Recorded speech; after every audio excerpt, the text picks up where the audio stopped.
En los sistemas de reparto, el Estado se apropia de una porción del sueldo de los trabajadores activos y los traspasa inmediatamente a los jubilados en forma de pensiones.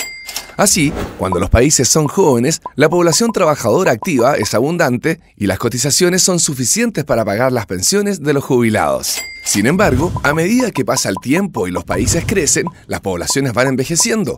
Cada vez hay menos personas trabajando en proporción a los jubilados, por lo que los recursos se hacen escasos. Entonces, los países con sistemas de reparto se enfrentan a un gran problema. Las necesidades aumentan, pero los ingresos no son suficientes. La plata no alcanza. ¿Qué pueden hacer quienes defienden los sistemas de reparto? Existen dos opciones. La primera es que el Estado se apropie de una parte mayor del sueldo de los trabajadores y, además, baje la cantidad de dinero que reparte como pensiones. Sin embargo, esto no sería suficiente, como ha quedado demostrado con la crisis de los países europeos. Habría que subir a más del 30-40% de la cotización, e igual no alcanzaría para tener mejores pensiones. La segunda opción es que mantengan las cotizaciones y las pensiones. Sin embargo, como dijimos anteriormente, la plata no alcanza y, por lo tanto, el Estado tiene que salir a buscar recursos sobreendeudando al país con peligro de llevarlo a la quiebra. Ante estas dos opciones, ¿cuál tienden a elegir los políticos? La primera, es decir, subir las cotizaciones y que la gente reciba menores sueldos y, a la vez, bajar las pensiones. ¿O la segunda, endeudar al país? Dado que a los políticos les interesa el poder, necesitan votos para salir reelegidos. Y, ¡oh, sorpresa! Los pensionados votan y como son cada vez más numerosos, a los políticos les interesa favorecerlos. Por lo tanto, endeudan al país. ¿Y quiénes pierden?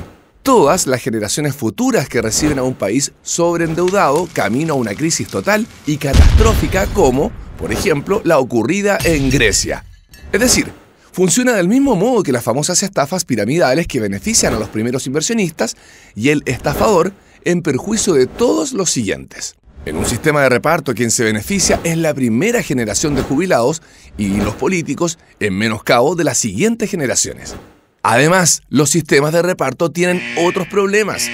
En primer lugar, le otorgan un poder discrecional a los políticos para disponer de ese dinero como mejor le plazca. Como, por ejemplo, lo ocurrido recientemente con el caso de la ex señora del señor Andrade. Y en segundo lugar, exigen una cantidad mínima de cotizaciones para recibir una pensión. Así, por ejemplo, en Chile, si un trabajador necesitaba cotizar 10 años, pero solo alcanzaba a hacerlo durante 9 años, lo perdía todo.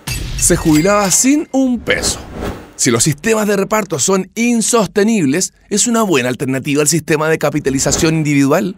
En un sistema de capitalización individual, los trabajadores, al igual que un sistema de reparto, cotizan parte de su sueldo, pero en vez de pasárselo al Estado, lo depositan en sus cuentas personales. Estos fondos son propiedad de los trabajadores y nadie se los puede quitar. Quienes los administran son entidades externas, como por ejemplo las AFP, las cuales los hacen crecer bajo la supervisión del Estado. Esto puede llegar incluso a triplicar, como ocurrió en Chile, los ahorros depositados por los afiliados, lo que permitiría obtener fondos para pensionarse casi 3 veces mayor que en un sistema de reparto con la misma cotización. Así, cuando llegue la edad de jubilación, cada trabajador tendrá ahorros guardados que podrán utilizar o, incluso, su familia heredar. ¿Y qué sistema tenemos en Chile? Chile tiene un sistema mixto, es decir, una mezcla entre un sistema de reparto y uno de capitalización individual. Una parte es de reparto, porque los chilenos trabajan y pagan impuestos que entran al Estado como ingresos generales de la nación y parte de ellos van directamente a financiar las pensiones de quienes más lo necesitan. Este es el llamado pilar solidario. 2. Otra parte es de capitalización individual, porque los chilenos trabajan y cotizan fondos que van a cuentas individuales de su propiedad. Estas cuentas son administradas por las AFP, las que han triplicado los fondos cotizados. Así, en un sistema mixto como el chileno, hay una parte de reparto que está acotada y focalizada. Es acotada para no quebrar al país ni perjudicar a las generaciones futuras y es focalizada porque esos recursos llegan a los más necesitados. Y la parte de capitalización individual es de cada chileno y nadie se la puede quitar. Además, el monto crece en el tiempo y, aunque un trabajador haya cotizado pocos años, cobrará su pensión igual, porque los fondos son suyos y no del Estado. ¿Por qué, entonces, las pensiones en Chile son tan bajas? Porque la tasa de cotización en Chile es muy baja. Es de 10% del sueldo, casi la mitad del promedio de la OCDE, que es alrededor del 19%. Además, porque existen muchas lagunas previsionales. Es decir, los trabajadores no cotizan todos los meses como deberían. Esto ocurre principalmente porque A. Trabajan en el mercado informal. B. Trabajan por cuenta propia y no se autocotizan. C. Están desempleados. Y, finalmente, porque para los más necesitados, el pilar solidario es insuficiente. ¿Qué hay que hacer entonces para mejorar las pensiones en Chile? Consolidar y mejorar el actual sistema mixto de pensiones, ya que volver al sistema de reparto llevaría a nuestro país al desfalco.